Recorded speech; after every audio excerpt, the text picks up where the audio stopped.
Ladies and gentlemen, bonjour et bienvenue dans ce nouveau journal d'un vegan. Alors déjà, je vous donne des nouvelles de ma santé, puisque ça vous intéresse bien sûr. Eh bien, ça va beaucoup mieux. D'ailleurs, je vous remercie pour tous vos petits messages. En même temps, c'est juste un coup de froid, un petit rhume. Mais c'est vrai que voilà, c'est jamais agréable et vous avez compati avec mon nez bouché et ma petite toux sous-jacente. Là, ça va beaucoup mieux. On est à la fin. Tout va bien se passer. Et donc, on va essayer de faire un journal de qualité. Alors, petit retour de course de chez Vegami, un monde vegan pour les plus anciens. Je suis passé à la boutique pour faire mes petites courses comme d'habitude et je suis tombé sur pas mal de promotions. Et oui, parce qu'en fait, j'ai appris que Vegami fêtait son anniversaire et que durant le mois de mars, eh bien, il y avait des réductions spéciales sur pas mal de produits en tout genre. Donc, bon, voilà, je vais y aller régulièrement parce que j'ai pas de place pour stocker. Je vous montrerai à chaque fois ce que j'ai trouvé. Mais cette semaine, j'ai été sage, mais je me suis quand même fait plaisir. Bon, déjà, il n'y a pas que des trucs à moi, hein, comme par exemple ça. Ce substitut d'œuf, ça c'était pour Laura, et vous voyez, moins 50%, c'est pour ça qu'elle a voulu en profiter. Donc ça c'est cool, bonne affaire. Il y a ça, j'ai vu en promo, la mozzarella, mais fumée. Je connais déjà bien la version classique, mais la fumée, je me demande ce qu'elle vaut. Moins 30%, c'était l'occasion de tester. D'ailleurs, je vais faire quelque chose avec. Ensuite, la Coco Whip, c'est une chantilly à base de coco. Ça aussi, c'est un truc de Laura.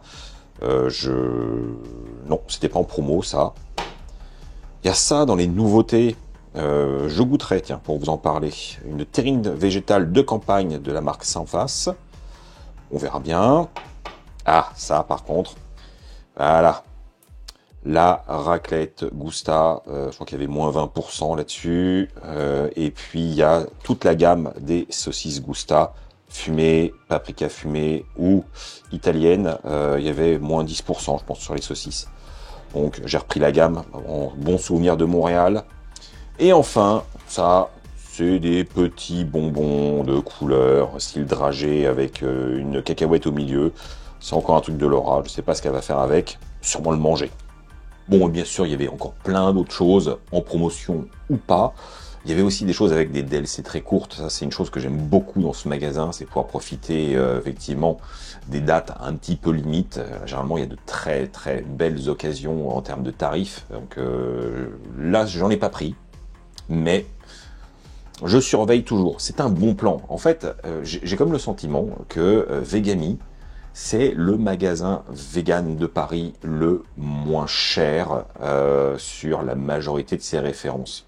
Donc, j'avoue, j'ai plus tendance à aller faire mes courses là-bas qu'ailleurs au quotidien. Enfin, non, pas quotidien, mais j'y vais une fois ou deux par mois pour aller chercher des produits très spécifiques et j'en suis bien content. Puis en même temps, ils sont là depuis longtemps.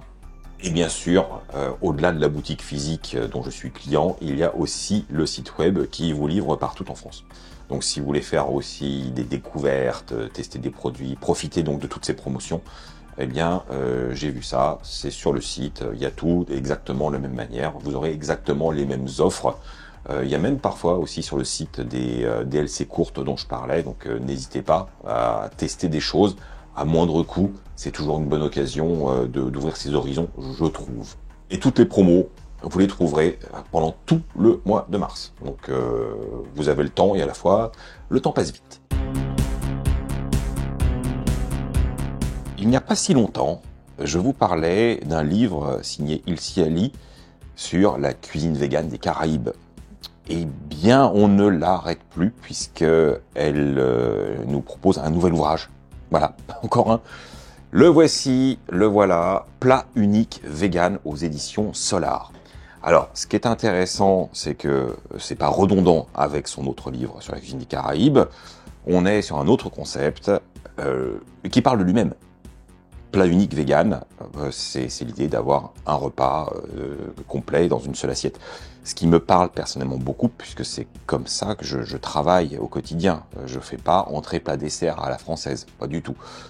Moi, je fais un seul plat, roboratif, et puis bon, ouais, le dessert, c'est pas mon truc, et puis les entrées, pas trop. C'est plus un plaisir que j'aime faire au restaurant. Mais à la maison, au quotidien, bah non, je fais juste un plat unique. C'est pourquoi le sujet, lui, me parle particulièrement.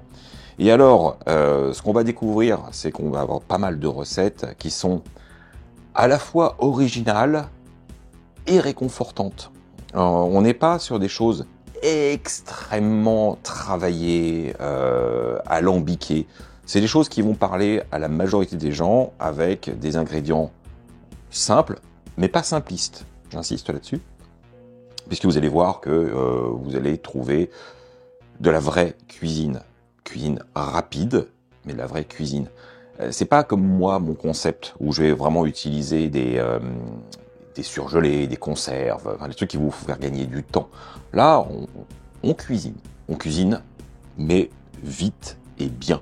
Donc c'est un truc qui me parle aussi. Et je vais vous donner un petit peu les thématiques, les grandes lignes. Hein. Le sommaire parle de lui-même. On a sauce et condiments de base. Alors ça, c'est des choses que vous allez pouvoir réutiliser dans les recettes qui vont venir par la suite. Donc c'est les fondamentaux. Et n'oublions jamais que dans les recettes, les sauces et les condiments, c'est ce qui vont faire l'identité. Donc c'est important de maîtriser ces bases. Donc bien, bien.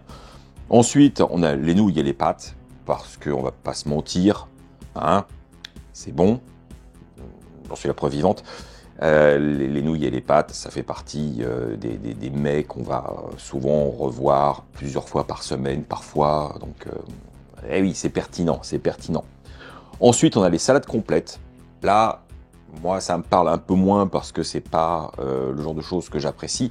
Cela dit, les recettes ont l'air comme appétissantes et franchement, on me servirait ça. Je ne dirais pas « Oh non, oh non, non, non, non », il y a comme de l'idée, il y a de la créativité, il y a des jeux de saveurs, des textures, donc ça me parle. Mais bon, j'aime pas manger froid, donc forcément, salade, c'est pas mon univers. En revanche, ensuite on a la soupe et les ragoûts. Et là, on est sur bon, les soupes, bien sûr, je vous fais pas un schéma sur ce que c'est qu'une soupe. Mais les ragoûts, c'est un truc que j'apprécie. Cette cuisine mijotée, compotée, où tout cuit ensemble longuement et dégage des saveurs, se mêle. Voilà, donc là, elle nous propose aussi pas mal de plats très réconfortants. Ensuite, on a les plats conviviaux. Ça parle, hein, convivial, le partage. Donc, ouais, il y a des idées. En fait, très honnêtement, moi, de ce que je vois de ce livre, c'est que ça relance l'inspiration.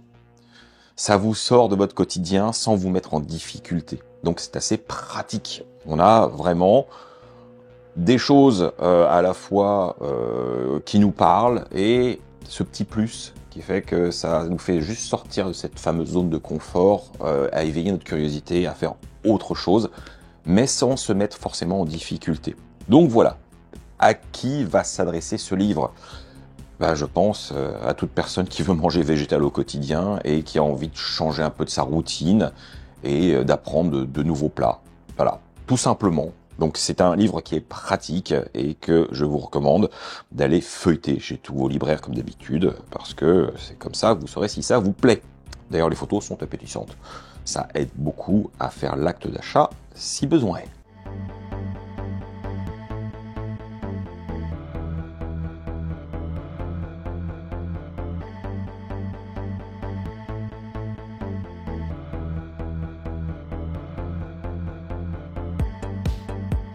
Ok les amis, aujourd'hui je vous emmène dans un autre établissement. Eh oui, et on va manger quoi? Des burgers, me direz-vous. Encore, oui, mais toujours, toujours. Là on est chez Green Farmer. Alors Green Farmer, c'est à la fois nouveau et pas nouveau. À savoir que ils ont commencé comme une dark kitchen durant le confinement à peu près, et visiblement ça s'est bien passé. Et maintenant ils ont un vrai restaurant physique où on peut s'installer. C'est là que je suis aujourd'hui et que je vous emmène. Alors le restaurant, il est situé dans le quartier Canaille de Paris. Hein. On peut dire que les commerces aux alentours vendent plus des choses vibrantes et glissantes qu'autre chose. Voilà. Je vous fais pas de dessin. On est entre Blanche et Pigalle. Voilà. Voilà, voilà. Et c'est assez surprenant de voir un restaurant vegan dans un tel quartier. Et je trouve ça plutôt chouette, positif d'avoir un endroit où se poser et avoir de la bonne bouffe vegan. Enfin, bonne, je m'avance peut-être. Et pour m'accompagner dans cette aventure, eh bien, il n'y a personne. Eh oui, je suis solo. Donc, j'ai fait un choix qui est de manger quasiment pour deux.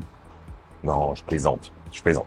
C'est juste que la carte de burger est plutôt sympathique et j'ai décidé de prendre le plus gros, le plus généreux, c'est-à-dire le triple smash bacon, donc quelque chose d'opulent. Et puis pour accompagner ça, des frites c'est trop banal. Il y a des onion rings, autant se faire plaisir. Alors à l'intérieur, le lieu est très sympa, mais c'est pas fait pour les groupes. Hein. Il y a au total 16 places assises, donc plus de 4. Vous allez avoir du mal à vous installer. Mais voilà, 4 amis en bonne compagnie, pas comme moi aujourd'hui, quoi. Bah, ça peut le faire. Mais seul, c'est bien seul.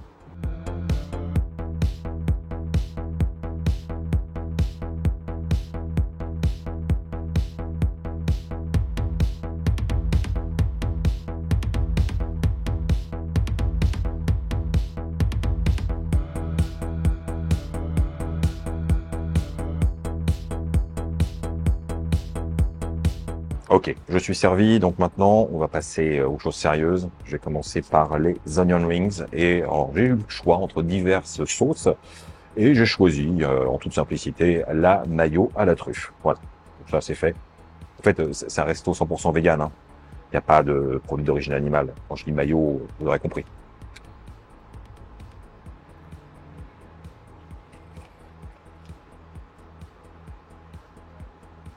Mmh, pas mal du tout. Alors, les onion rings classiques et de bon goût, bien croustillant à l'extérieur avec le petit gras qui fait du bien. L'oignon à l'intérieur est juste cuit, fondant. Ça marche super bien. Et alors, bon, ces petites maillots à la truffe, beaucoup de parfum, juste le côté aussi un peu nappant. Ça va, ça se passe bien. Je suis quand même content d'avoir choisi ça plutôt que des frites. Parce que, bon, les frites, oui, j'aime ça. Mais au bout d'un moment, hein, s'il y a moyen d'avoir d'autres options, moi, je suis plutôt client. Passons à présent au triple smash bacon burger. Voilà. Il est là. Belle bête. Il fait son poids. Donc, vous l'aurez compris, 3 steaks, 3 tranches de cheddar, de la sauce, de la salade, des pickles, une sauce rose. Voilà. Ça a l'air bien. Ça a l'air très bien. Je goûte.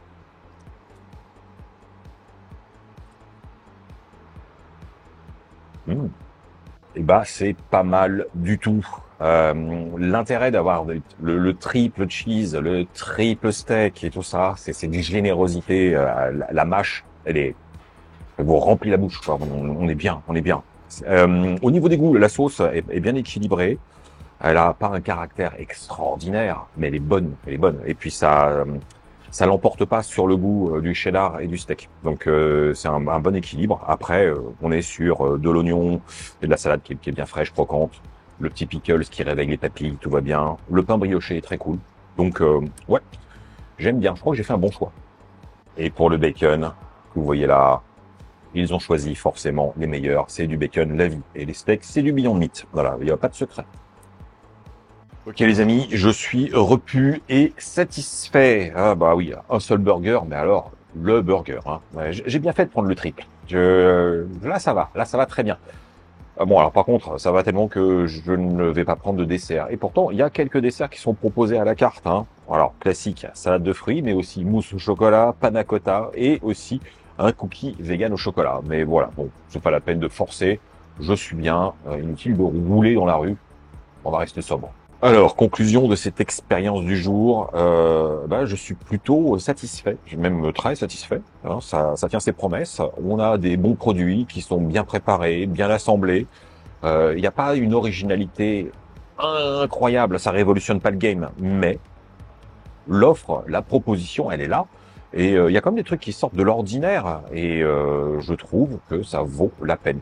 Alors, bien sûr, hein, vous retrouverez le restaurant physiquement là où je suis, mais ils sont toujours sur les plateformes de livraison.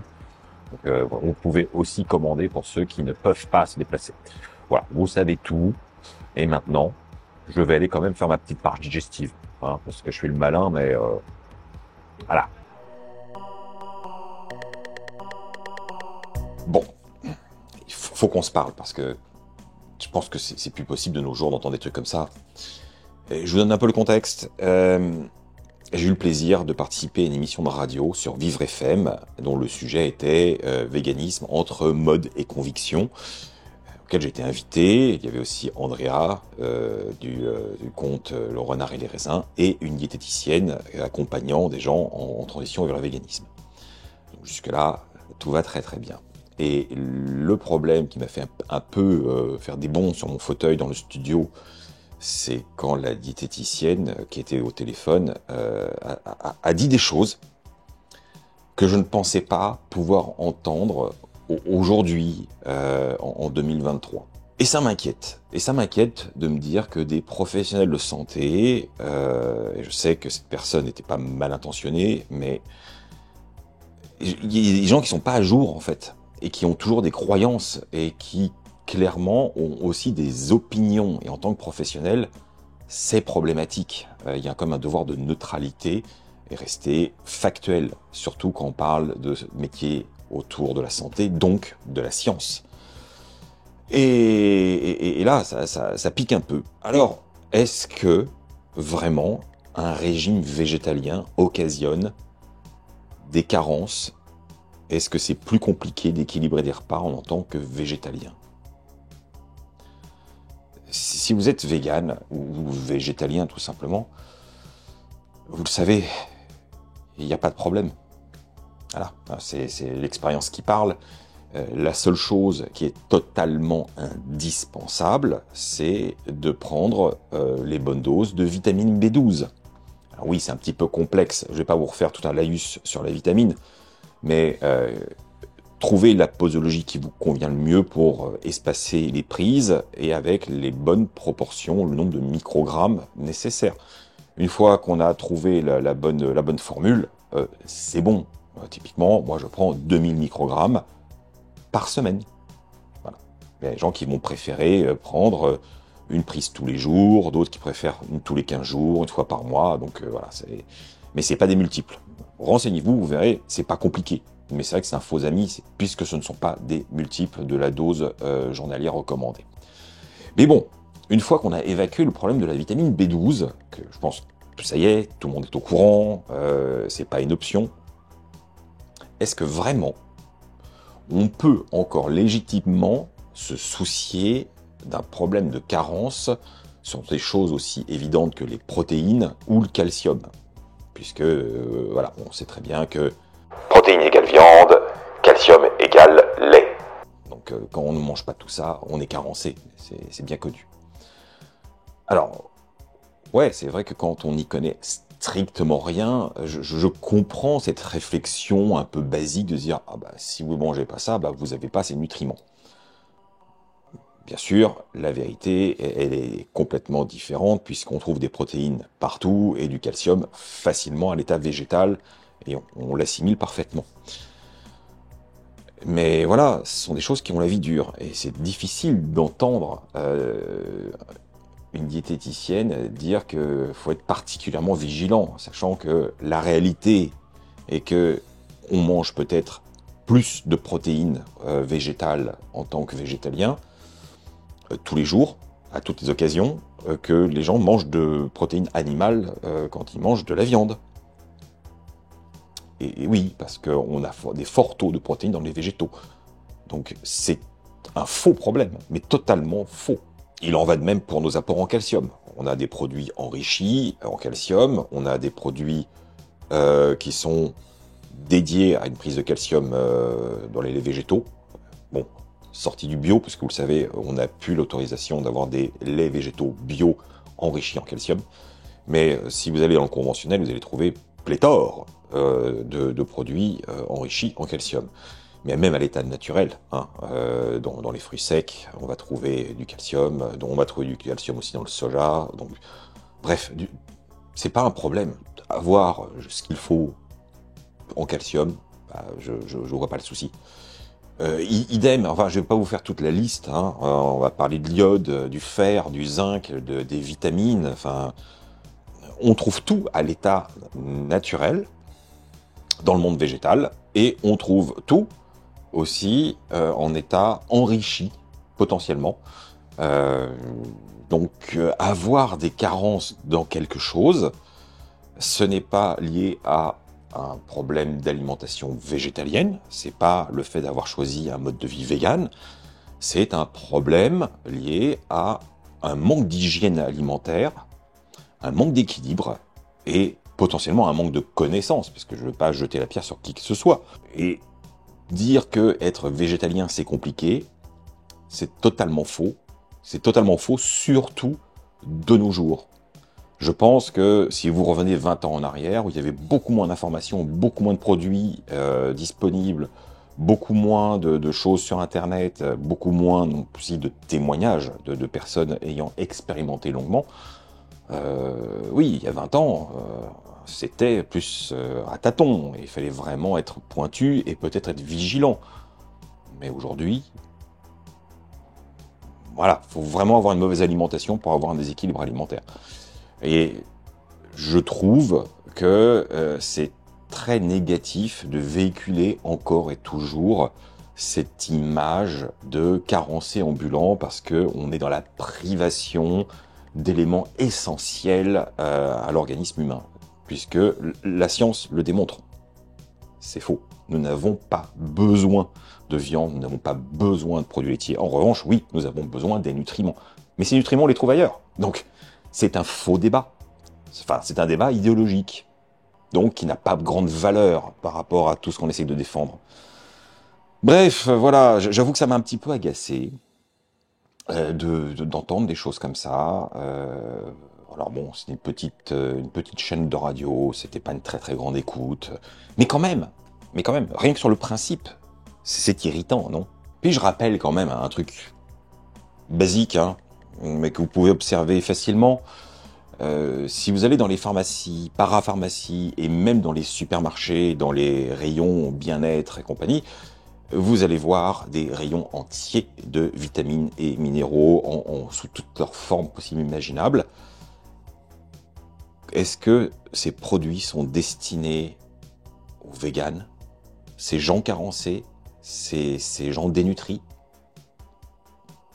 Non, ils sont adressés à tout le monde, parce que la réalité est que dans ce monde actuel, l'alimentation équilibrée n'est pas forcément simple à atteindre quand on n'a aucune conscience de ce qu'on mange et qu'on fait que remplir son panier de courses avec des produits industriels de supermarché sans lire les étiquettes.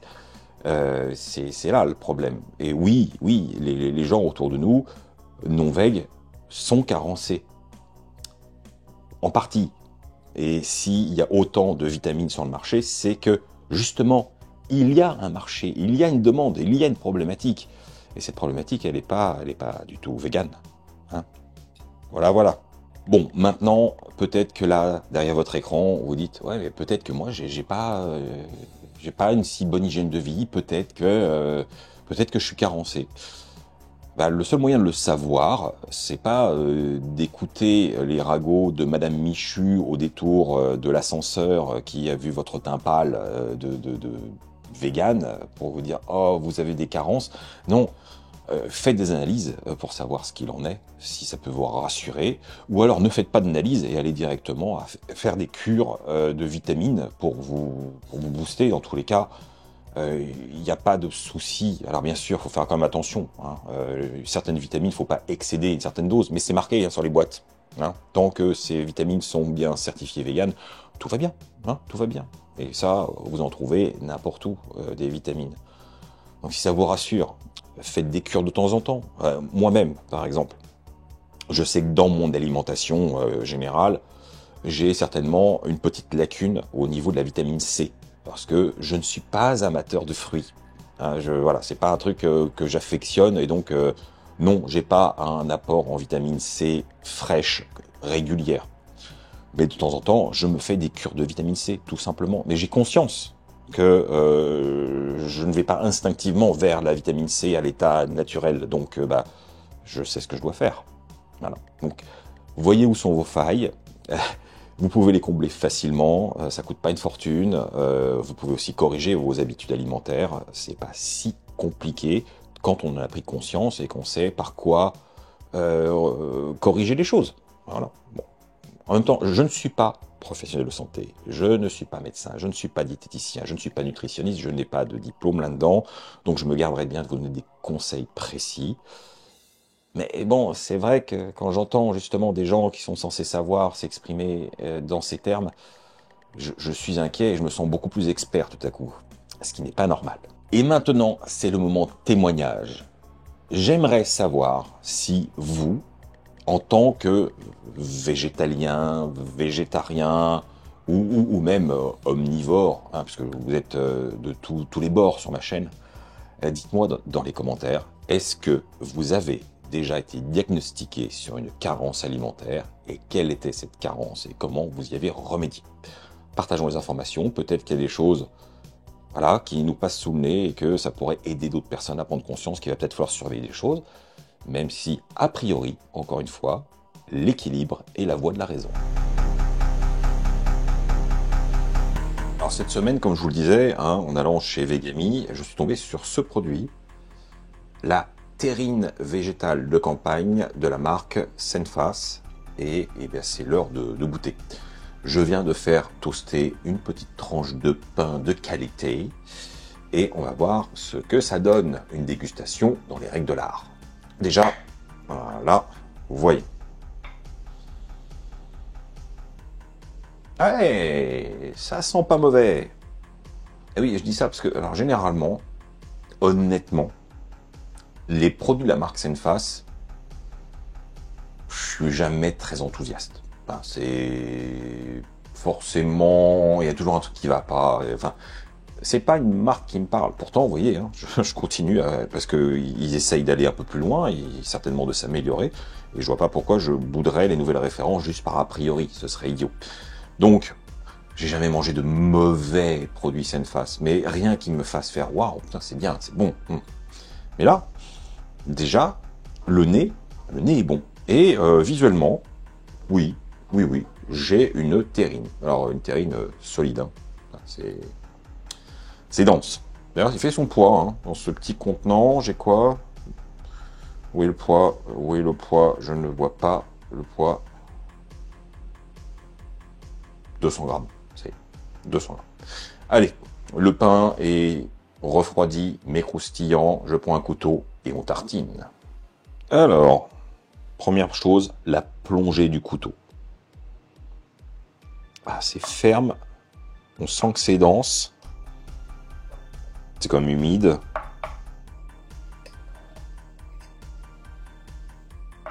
Est-ce que je vais pouvoir le sortir, le morceau? Ouais, pas vraiment.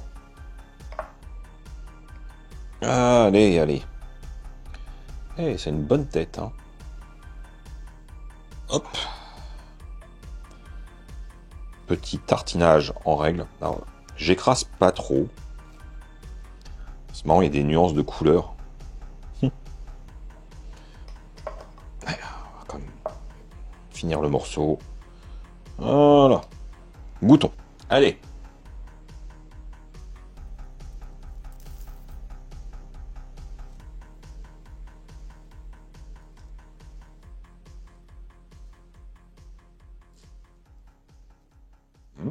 C'est pas mal. On a effectivement un goût un peu rustique. Le côté terrine de campagne, je retrouve l'idée. On a le goût un peu du laurier, des épices, le poivre. On n'est pas sur l'exotisme. Il y a un côté un peu tradi qu'on retrouve. Au niveau de la texture, c'est intéressant parce que on retrouve la fibre du fruit du jacquier et après cette souplesse qu'on retrouvera avec le pois chiche qu'ils ont mis dedans. Et ils utilisent de la protéine de fève. Alors je sais pas à quoi je dois m'attendre, mais dans l'ensemble, oui, c'est bon. Le goût est juste conforme à ce que je peux attendre d'un produit avec cette appellation. Donc un bon pain, un bon pâté, un petit cornichon peut-être pour voilà, et ça fait le boulot. Donc ok, bravo Sinfast, vous avez fait un truc qui m'a plu. Donc ça c'est déjà exceptionnel. Mais je trouve intéressant le produit. Il n'est pas exceptionnel, mais il est honnête. C'est ce que j'attends moi de ce type de terrine, et c'est ce que j'ai. Donc je n'ai rien à redire. Alors aujourd'hui, je vais vous parler d'une série qui n'est pas du tout une nouveauté, loin s'en faut, puisqu'il s'agit de Star Trek. Vous pouvez vous dire, mais qu'est-ce qui lui prend? Je ne parle pas du tout des nouvelles séries de Star Trek, mais vraiment pas. Je parle de celle d'origine, de la fin des années 60. En fait, tout est parti du fait que j'ai découvert sur Netflix qu'ils avaient les 3 premières saisons d'origine. Alors pour ceux qui ça parle, hein, on parle bien du Captain Kirk, de Monsieur Spock, du Dr McCoy, etc. C'est cette génération-là.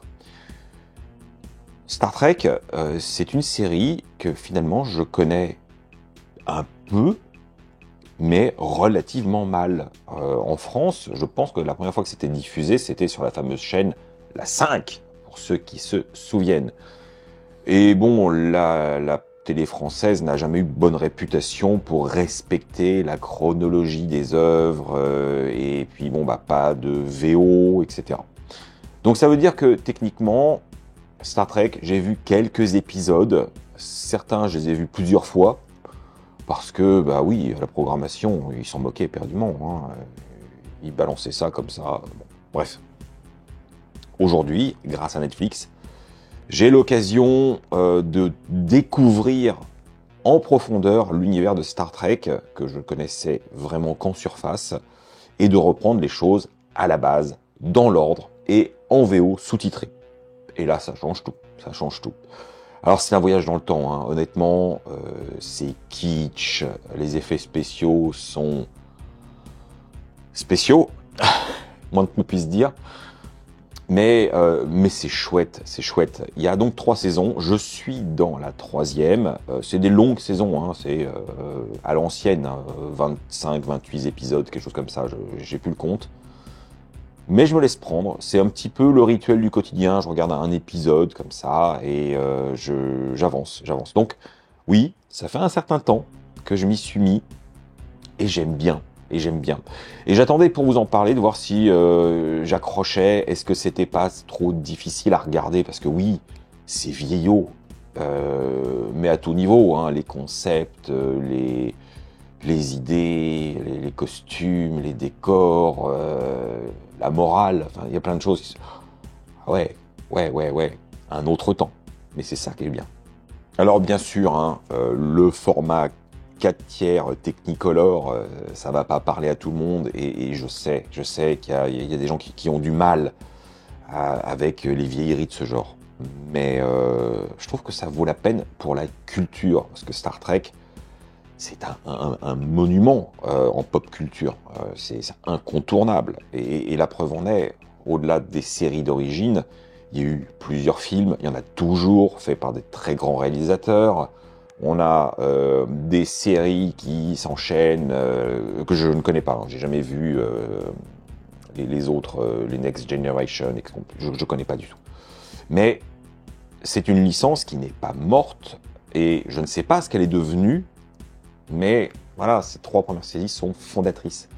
Donc voilà, c'est pour moi regarder un grand classique et puis s'en nourrir pour mieux comprendre les références et tout ce qui se passe autour. Voilà, c'était juste mon opinion. Maintenant, dites-moi si vous êtes des fans inconditionnels de Star Trek, parce que je sais qu'il y en a beaucoup, ce qui n'est pas mon cas. Et est-ce que vous regardez encore les vieux épisodes avec le même plaisir? Est-ce que vous redécouvrez des choses, ou au contraire, vous considérez que ça appartient à la genèse, mais bon, il faut passer à autre chose?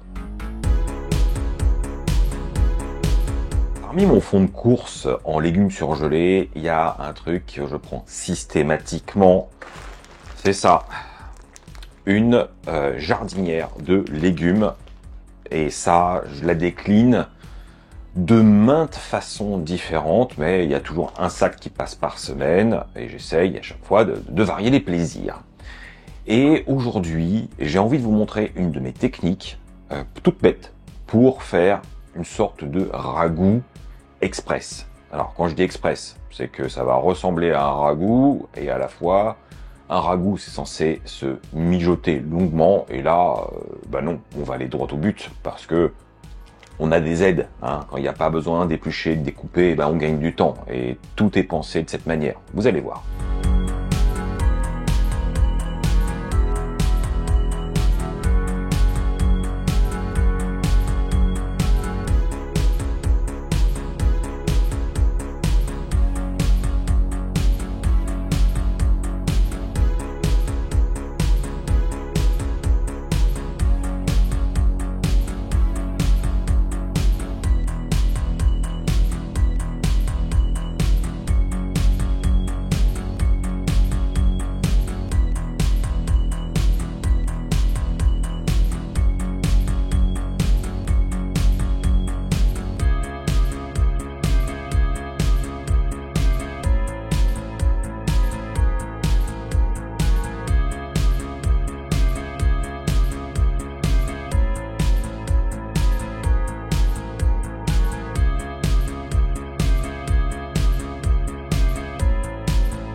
Et voilà, donc tout est pour tout, ça m'a pris moins de 20 minutes. Voilà, et on a ça. Ah, ça sent super bon. Alors on a un côté très rustique avec ce que j'ai rajouté. Très, très occidental.